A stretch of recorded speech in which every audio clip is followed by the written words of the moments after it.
Today we're going to be talking about the 7 invisible forces that actually hinders relationships and marriage. Whilst I believe in the principle of responsibility, I believe all men should be responsible, all individuals should be responsible. I practice that and I've lived out that.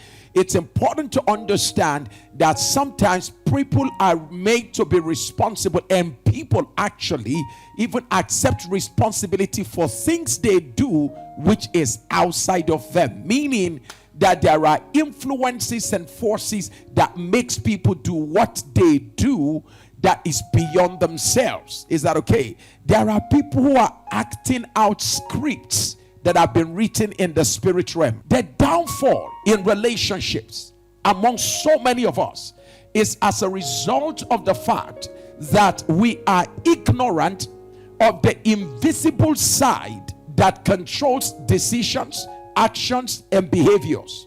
So we blame all actions and decisions and behaviors, we blame it on physical issues. We blame them on the person made a wrong decision. What if the person was made to make a wrong decision? You have to follow me carefully now.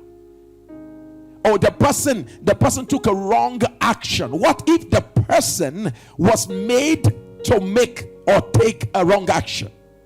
Let's get down to the basics of it. Number one invisible force behind some of the major challenges we have in relationship is called the spirit of fear. The spirit of fear.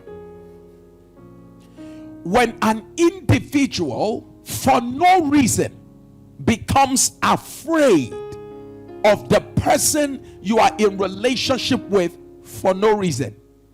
The person is not attempted to hurt you. The person is not injurious. The person is not in any way aggressive. The person is not done anything to suggest that this person has the potential or the capacity or capability to hurt you. But for just no cause, you are already becoming afraid of the person. Now, it's important to know that when the spirit of fear takes a hold of you, the spirit of fear will manipulate your relationship. When the spirit of fear takes a hold of you, takes a hold on an individual, what that does is that it manipulates love out of your relationship. Why? Fear and love don't coexist in a relationship. There is no coexistence between fear and love. If you love, you don't fear. If you fear, you can't love. The summary of it all in 1 John 4:18 in the Message translation said there is no room in love for fear. Listen to this. Well-formed love banishes fear. When love is properly formed in a relationship, it banishes fear. Why? Fear cripples relationships. Fear cripples marriages. Fear cripples partnership. Fear stirs up suspicion. Fear can make a partner to become paranoid. Fear can make you to be lying down with your partner with one eye closed and your partner doesn't know you are awake all the night. Fear can make you to become a secret service agent in your own house, constantly monitoring your partner for nothing. Fear can make you develop what you call criminal skills, such that you are now tracking your partner just for nothing, because fear has taken a hold of your mind. So you are imagining all kinds of things. And let me say this, that fear may even be coming from your previous relationship. What happened to you, the trauma of breakup, betrayal that you suffered in the past, has instilled fear in you, which is now driving your behavior and relationship with the person that you are with now, an innocent person who has become a victim of your past experience. If you want to deal with fear, you have to resolve the reasons, identify why you are afraid and confront it. Identify why you are afraid and confront it. Every unconfronted reason for fear will be the reason why fear will continually remain strong in your life. For instance, if you are afraid of the future with your partner, ask yourself why. Why am I afraid of the future? You may be shocked to realize that the reason for it is from your past. You've seen relationships that failed. And it is the understanding of the reason for your fear that enables you to confront it. That was their relationship. This is mine, and I refuse to let mine go that way. Identify the remote cause of your fear and confront it. Number 2, it is critical to ensure that you are mindful of what you give your ears to. Fear is fed by words. What you see and hear will feed fear. Number 2, invisible force that damages relationships and marriages. It is the spirit of disobedience. Follow me now. The first thing I want to say is this. In Romans chapter 5 in verse 19, the Bible says, as by one man's disobedience, many people were made sinners. Watch this. It's a principle I want to bring out. One man was disobedient. Many people became sinners. Meaning, the consequences of one man's action became the effect or the result that others suffered from. One man became disobedient. Several others were made sinners. In essence, we became the victim of one man's disobedience. Follow me carefully. The lesson is very simple. When you partner or marry someone who is consistently disobedient, who carries the spirit of disobedience, the consequence will not just be on him or her, the consequence will be on your relationship, your marriage, and your family.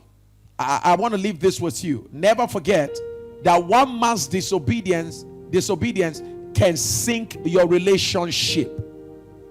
Your relationship can be drowned by one man's disobedience.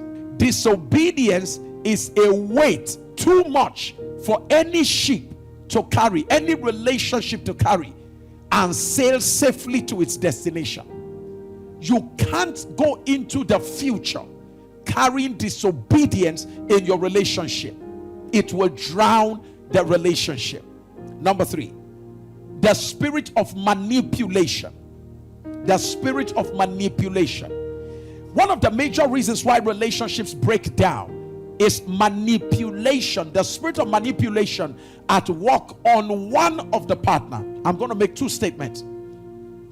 The reason why most relationships are unstable or why they break down is that one of the partner or both of them have come under the influence of the spirit of manipulation.